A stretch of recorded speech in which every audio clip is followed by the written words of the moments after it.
நடிகர்களாகட்டும், நடிகைகளாகட்டும், தொழில்நுட்ப கலைஞர்களாகட்டும், ஏன் தயாரிப்பாளர் கூட ஆகட்டும், வேறொரு கடந்து சென்று விடுவார்கள். ஆனால் ஒவ்வொரு மணித்துளியும் இந்த படம் எப்ப ரிலீஸ் ஆகும், நம்ம ப்ராடக்ட் எப்ப ஸ்கிரீனுக்கு வரும், இந்த காட்சி மக்கள் எப்ப ரசிப்பாங்க, இந்த சாங் எப்படி ரீச் ஆகும், ஒவ்வொரு செகண்டும் அவரோட வலியை அனுபவிக்கிறது டைரக்டர். அந்த வலியை என்னுடைய முதல் படத்தில் நான் அனுபவித்திருக்கிறேன் என்ற ஒரே காரணத்தினால் எனக்கு பேசுவதற்கு முழு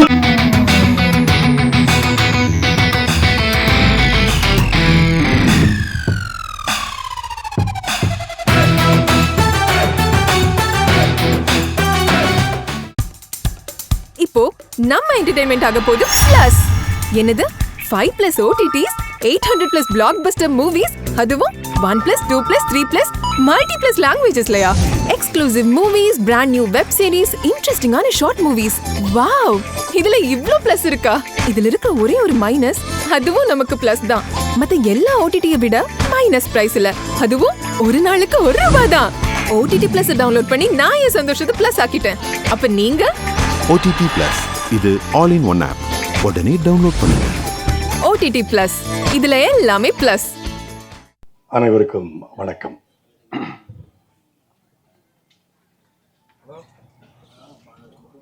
ஒரு படம்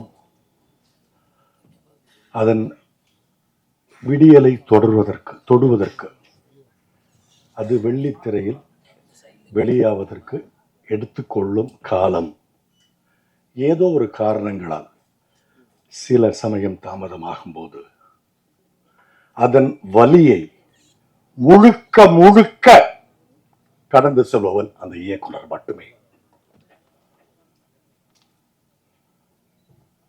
நடிகர்களாகட்டும், நடிகைகளாகட்டும், தொழில்நுட்ப கலைஞர்களாகட்டும், ஏன் தயாரிப்பாளர் கூட ஆகட்டும், வேறொரு கடந்து சென்று விடுவார்கள்.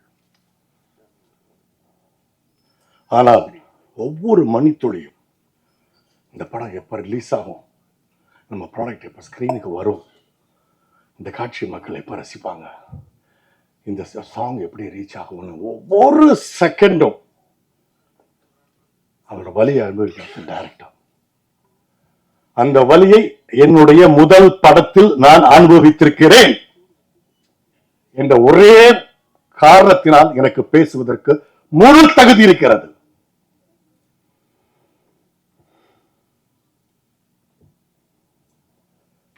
சினிமா தொழில் பொழுதுபோக்கு தொழில் அல்ல. இது உழைப்பை கோரும் தொழில், இது அர்ப்பணிப்பை கோரும் தொழில். பக்கத்து தெரு மச்சான் சொன்னா, எழுத்த வீட்டுல இருக்கிற மாப்பிள்ள சொன்னா, 30 வருஷமா சினிமாவில் அசிஸ்டன்ட் டைரக்டரா இருக்கான், படம் எடுத்தா இங்க வித்துறலாம், அங்க இப்படிலாம் வராதீங்க தயவு செய்து. திரும்பவும் சொல்கிறேன், இது அர்ப்பணிப்பை கோரும் தொழில், உழைப்பை கோரும் தொழில், இது பொழுதுபோக்கு தொழில் அல்ல. எத்தனை வருஷம் தெரியுமா அந்த பையன்? ஓகே, இந்த படத்தை நடிக்காட்டா கூட இப்படி ஒரு படம், இந்த ஒரு விஷயத்தை நீங்க வாங்கினா கட்டாயமா வந்திருப்பேன், பேசியிருப்பேன்.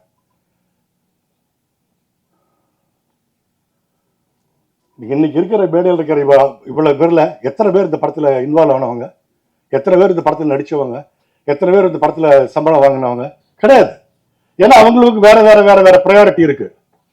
ஆனா இந்த டைரக்டருக்கு இந்த ஒரு படத்துக்கு போக முடியுமா? ஓகே, சோ பாலாஜிக்கு என்னுடைய வாழ்த்துக்கள். மீண்டும் இந்த படத்தை வேறொரு படத்தை எடுத்து செய்யக்கூடிய அவங்க யாருன்னு தெரியல, அந்த ப்ரொடியூசர்ஸ் திருமலை, உங்களுக்கு என்னுடைய வாழ்த்துக்கள். நல்ல ஒரு பெரிய புண்ணியம் செஞ்சிருக்கீங்க. என்னுடைய அண்ணன்கள் இருக்காங்க, என்னுடைய அப்பாக்கள் இருக்காங்க, சினிமாவில் உள்ள அப்பாக்கள் இங்கே இருக்காங்க, பெரியவங்க எல்லாம் இருக்காங்க. என்னால கண்ட்ரோல் பண்ண முடியல, அந்த அளவுக்கான ஒரு பெயின். இனி மேல் இது இந்த நமது தொழில் நிறைய படங்களுக்கு இது இந்த ஒரு அனுபவம் நடக்காம இருக்கிறதுக்காக கொஞ்சம் பார்த்துக்கோங்க. அதுதான் நான் உங்கள்கிட்ட கேட்கிற ரிக்வெஸ்ட். நன்றி. அனைவருக்கும் காலை வணக்கம். இந்த மேடையில் இந்த படத்தை பற்றி சொல்றதுக்கு முன்னாடி எனக்கு என் அண்ணன் ஆர்கே சுப்பிரமணியம் அவர்களுக்கு மனமார்ந்த நன்றியை நான் என்னுடைய குடும்பத்தின் சார்பாக நான் இந்த இடத்துல தெரிவித்துக்கணும்.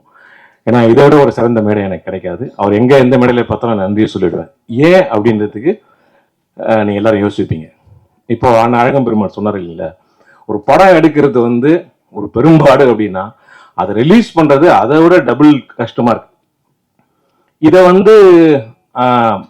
சிறந்த அனுபவம் மிக்க பல ஜாம்பவான்களே சிரமப்படுற இந்த காலகட்டத்தில் நான் ஒரு படம் எடுத்தேன். அதை எடுத்து பண்ணும்போது தான் தெரிஞ்சது, அடடா இது இவ்வளோ பெரிய காம்ப்ளெக்சிட்டிஸ், பயங்கரமான இவ்வளோ சிக்கல்கள் இருக்கக்கூடிய ஒரு விஷயத்த நம்ம எப்படி பண்ண போகிறோம் அப்படின்னு யோசிக்கும் போது ரொம்ப கஷ்டத்தில் அதை பண்ண முடியாமல் போச்சு. ஸோ அந்த நேரத்தில் கரெக்டான ஒரு காலகட்டத்தில் என்னையும் என் குடும்பத்தை மீட்டெடுத்து அவர் ஆர்கே சுப்பிரமணியம். ஸோ அதனால் இந்த இடத்துல இந்த படம் இவ்வளோ கஷ்டப்பட்டு இந்த படத்தை வெளிவர டைமில் இந்த மேடையில் அது சொல்கிறது அப்ரோப்ரியேட்டாக இருக்குன்றதுனால நான் சொன்னேன். நன்றி அண்ணா. இந்த படம் முடிஞ்ச உடனே எப்போ ரிலீஸ் பண்ணும் அப்படின்னு சொல்லிட்டு பாலாஜிகிட்ட கேட்டுகிட்டே தான் இருப்போம். அது அப்படியே ஒரு காலகட்டத்தில் அப்படியே போயிட்டு இருந்தது. அதுக்கப்புறம் என்னுடைய நடித்த படம் நான் சிரித்தால் படம் ரிலீஸ் ஆச்சு.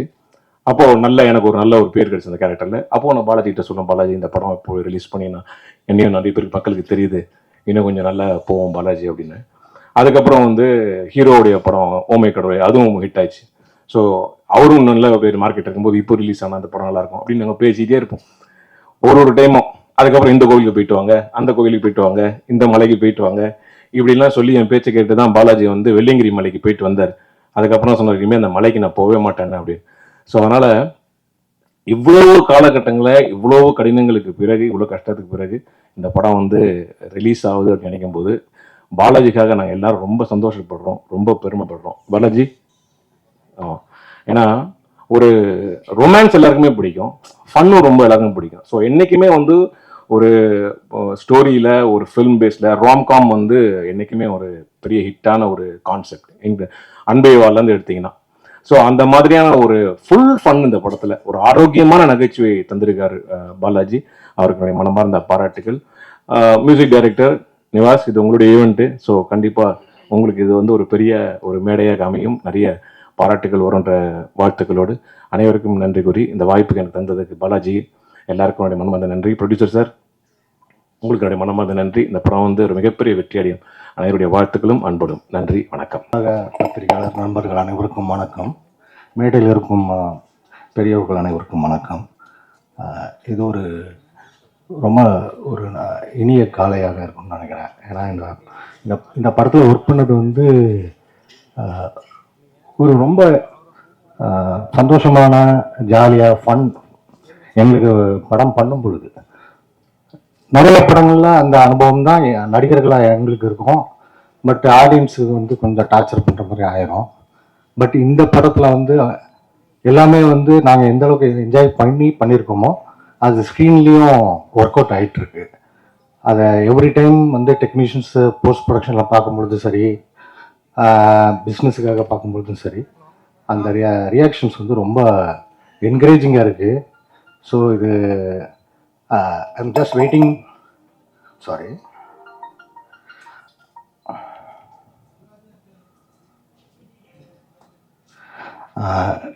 Just waiting for the time அந்த ஸ்க்ரீனில் ஆடியன்ஸோட தேட்டரில் பார்த்து அவங்க என்ஜாய் பண்ணுறத பார்க்குறதுக்கு.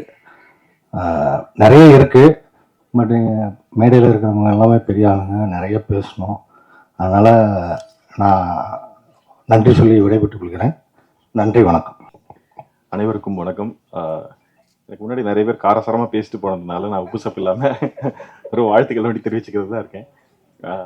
பாலாஜி ரொம்ப நாளாக பழக்கமான நண்பர். இப்போ சமீப காலமாக ரொம்ப நெருக்கமாக பழகிறதுக்கு வாய்ப்பு கிடைச்ச ஒரு நண்பர். நிறைய சிரமங்களுக்கு நடுவிலையும் போராட்டங்களுக்கு நடுவிலையும் அவர் அந்த படத்தை எடுத்திருக்கிறார். நம்ம தமிழ் சினிமாவில் பெரிய பெரிய இயக்குனர்கள் எல்லாமே சின்ன சின்ன படங்கள் பண்ண ஆரம்பிச்சு தான் பெரிய இயக்குனர்கள் ஆறியிருக்காங்க. ஏன்னா அது மாதிரி இவரும் ஒரு சின்ன படத்தில் ஸ்டார்ட் பண்ணுறாரு. மிகப்பெரிய இயக்குனராக வர்றதுக்கு வாழ்த்துக்கள். இசையமைப்பாளர் நிவாஸ்க்கும் என்னுடைய வாழ்த்துக்கள். படத்தில் நடித்த அசோக் செல்வன், பாலாஜி தரணிதரன், விஜய் வரதராஜன், படகோபி இவர்கள் அனைவருக்கும் என்னுடைய வாழ்த்துக்கள். படம் வெற்றி அடைய என்னுடைய மனமார்ந்த வாழ்த்துக்கள். நன்றி, வணக்கம். எல்லோருக்கும் வணக்கம். வந்திருக்கும் பத்திரிகையாளர் நண்பர்களுக்கும் டிஸ்டிங்கிஷ் கெஸ்ட் ஆன் ஸ்டேஜ் எல்லோருக்கும் வணக்கம். எமக்கு தொழில் ரொமான்ஸ் பல போராட்டங்களுக்கு அப்புறம் வந்து இப்போது this film has found it's light அப்படின்னு சொல்ல முடியும். நம்ம வந்து நான் நிறையா டைரக்டர்ஸோட ஒர்க் பண்ணியிருக்கேன். வெரி ஃபியூ டைரக்டர்ஸ் நீங்கள் வந்து you come across them, you find them very sensible. At the same time அவங்களோட உங்களுக்கு ஒரு பர்சனல் கனெக்ஷன் இருக்கும். அப்படிப்பட்ட ஒரு சில இயக்குனர்கள் நான் சந்தித்து எனக்கு ரொம்ப மிக நெருக்கமான ஒரு இயக்குனர்னா பாலாஜி சார் தான் நான் சொல்ல முடியும். அவருடைய சென்சிபிலிட்டிஸும் அவருடைய தாட் ப்ராசஸும் நான் ரொம்ப நிறையா விஷயங்களை ரசிச்சிருக்கேன். இந்த படத்தில் பொறுத்த வரைக்கும் கிட்டத்தட்ட இவரோட நான் வந்து கிட்டத்தட்ட ஒரு ஆறு வருஷமாக ட்ராவல் பண்ணிகிட்ருக்கேன் இந்த படம் ஆரம்பித்தது. ஸோ எனக்கு ஒரு பிரதர் அவர், ஆக்சுவலி ஒரு ஃபேமிலி எப்பவுமே. ஸோ இந்த ஃபிலிம் வந்து நல்லா வந்திருக்கு, பாடல்களும் நல்லா வந்திருக்கு. ஏன்னால் வந்து இதுக்கு நாங்கள் நிறையா சாரும் நானும் நிறைய விஷயங்கள் டிஸ்கஸ் பண்ணி நிறையா உழைச்சிருக்கோம். ஈவன் தோ நிறைய விஷயங்களுக்கு தாண்டி இந்த படம் ரிலீஸ் ஆகும்போதும் இந்த ஃபிலிமில் ஒரு சோல் இருக்குன்றதை நான் ரொம்ப நம்புகிறேன். ஆக்சுவலி ஐ திங்க் அந்த ஒரு விஷயம் தான் எப்போவுமே இந்த படத்தை வந்து ஹோல்ட் பண்ணிகிட்ருக்கு. ஸோ சார் பற்றி சொல்லணும்னால் அவரோட போராட்டங்களை நான் என் கண் முன்னாடி பார்த்துருக்கேன். அவர் என்னென்னலாம் கோத்ரூ பண்ணியிருக்காருன்றது I have seen right in front of my eyes. So I think சாரோட பொட்டென்ஷியல் அண்ட் அவர் வந்து இன்னும் பெரிய இடத்துக்கு வருவார்ன்றதை நான் நிறைய நம்புகிறேன். என்னோட my prayers and my wishes to sir. And next வந்து என்னுடைய ப்ரொடியூசர்ஸ். இந்த படத்தை முதல்ல ஆரம்பித்தது சுதாகர் சார். அவர் மூலமாக தான் இந்த படம் வந்து பாலாஜி சார் கிட்ட இருந்து ஒரு விஷயமா ஃபார்ம் பண்ணி அதெல்லாம் நடந்து நிறைய விஷயங்களை தாண்டி அப்புறம் வந்து ஒருத்தர் மூலமாக இந்த படம் வரணும்னு இருக்கிறதுனா திருமலை சார் தான். அவர் வந்து இந்த படத்துக்கு ஒர்க் பண்ண எடுத்த முயற்சிகளாகட்டும் நான் என் கண் முன்னாடி பார்த்துருக்கேன். ஏன்னா சின்ஸ் 2018 ஒவ்வொரு வருஷமாக வரும் இந்த விஷயம், ஒரு வருஷமாக வருவாங்க, இப்போ பண்ணிடலாம், அப்புறம் சம்டைம்ஸ் நின்றோம், திருப்பி வந்துடும். ஸோ அதன் இந்த வெயிட்டிங் ப்ராசஸ் ஆகட்டும் அவங்க கோத்ரூ பண்ணதை நான் பார்த்துருக்கேன். ஸோ இது எல்லாமே வந்து இப்போ ஃபைனலி இப்போ ஒரு குட் ஸ்பேஸ்க்கு இப்போ அந்த ஃபிலிம் வந்திருக்குன்றது எனக்கு ரொம்ப ரொம்ப ரொம்ப சந்தோஷம். பிகாஸ் ஏன்னால் வந்து கண்டிப்பாக பாலாஜி சாரோட ஒரு முழு முயற்சியும் அவருடைய sometimes is very adamant. So I think அதுதான் அவரோட பிக்கஸ்ட் ப்ளஸ்ன்றதை நான் பார்க்குறேன். எவ்வளோ நிறைய நாங்கள் 2 பேரும் வந்து ஒரு பாய் ஃப்ரெண்ட் கேர்ள் ஃப்ரெண்ட் மாதிரி அப்பப்போ அடிச்சுப்போம், திருப்பி பேசிப்போம். ஸோ இதெல்லாம் தாண்டி இந்த ஃபிலிம் வந்து இப்போ வந்திருக்குன்றது எனக்கு ரொம்ப ரொம்ப சந்தோஷமாக இருக்குது. So I'm very very glad to be a part of this film. And I really thank my technicians, my singers, my sound engineers, my whole team and producers, Ashok, my friend, Avantika and everybody. This film has come out very well. நான் பார்த்துருக்கேன், நான் enjoy பண்ணியிருக்கேன் நிறைய scenes. I think சரியான நேரத்தில் இந்த film will find its own டெஸ்டினின்றதை நான் வந்து பிலீவ் பண்ணுறேன். ஸோ எல்லோருக்கும் நன்றி, வந்திருக்கும் அனைவருக்கும் நன்றி. To all the guest, Balaji Tanvithan sir, Kumararaju sir, everybody, to producers, Bharava Gopi sir, thank you so much for the I very feeling grateful to be standing here. Thank you so much. நன்றி. அனைவருக்கும் இனிய காலை வணக்கம். எமக்கு தொழில் ரொமான்ஸ் சிறப்பான தலைப்பு.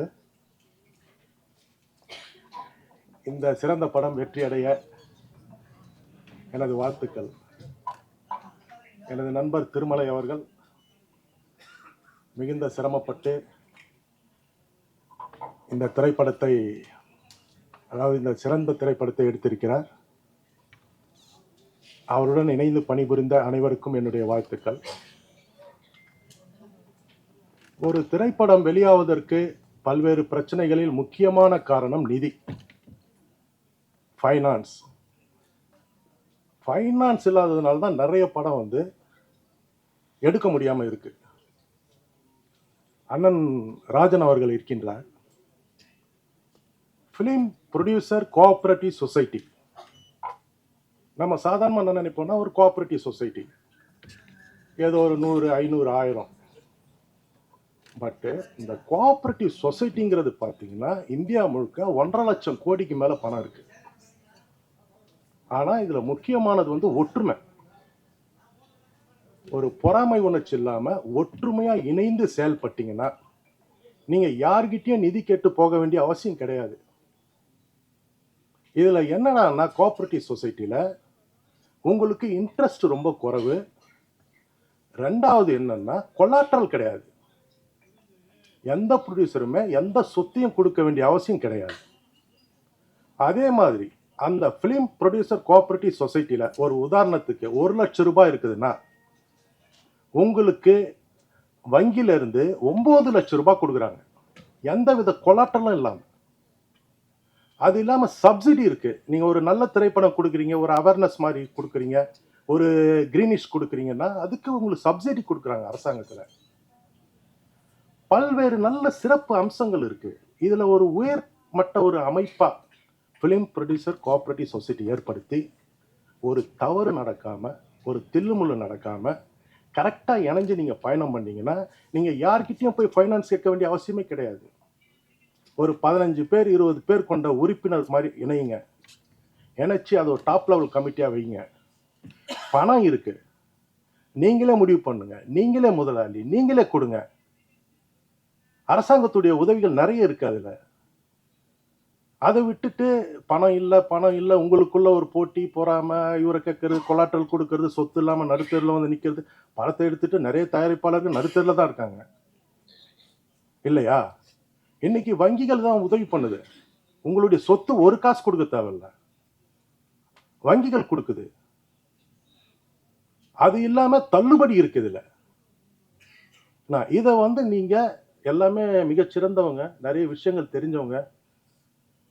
நாங்க வந்து உச்ச நீதிமன்றத்தில் இருக்கோம், ஏதோ ஒரு சில விஷயங்கள் தெரியும். ஆனா இதுல முக்கியமானது ஒற்றுமை. ஒற்றுமை இருந்ததுன்னா ஒரு சாதாரண லேபர் சொசைட்டிலே பார்த்தீங்கன்னா 1000 கோடி 2000 கோடி ரூபாய் புழங்குது.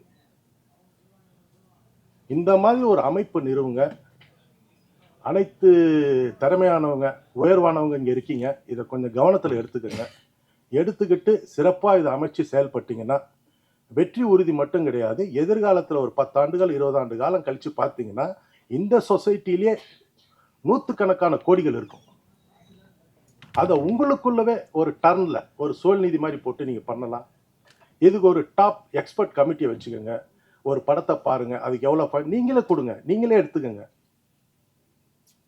இது என்னுடைய ஒரு தாழ்மையான விண்ணப்பம். இதை வந்து கன்சிடர் பண்ணுங்க. இப்போ உங்க என்டர்டெயின்மெண்ட் ஆக போகுது plus 5+ OTT 800+ blockbuster movies 1+, 2+, 3+ multi+ languages exclusive movies, brand new web series, interesting ஆன short movies, இப்படி நிறைய பிளஸ். வெயிட் இதுல மைனஸ் ஒரு விஷயமும் இருக்கு. மத்த எல்லா ஓடிடிஸை விட மைனஸ் பிரைஸ்ல ஒரு நாளைக்கு ₹1 மட்டும்தான். உங்க சந்தோஷத்தை பிளஸ் பண்ண போற OTT பிளஸ் இப்ப உங்க கையில. உடனே டவுன்லோட் பண்ணுங்க. OTT Plus இது ஆல் இன் ஒன் ஆப். உடனே டவுன்லோட் பண்ணுங்க. என்டர்டெயின்மெண்ட்டை பிளஸ் பண்ணுங்க OTT பிளஸோட.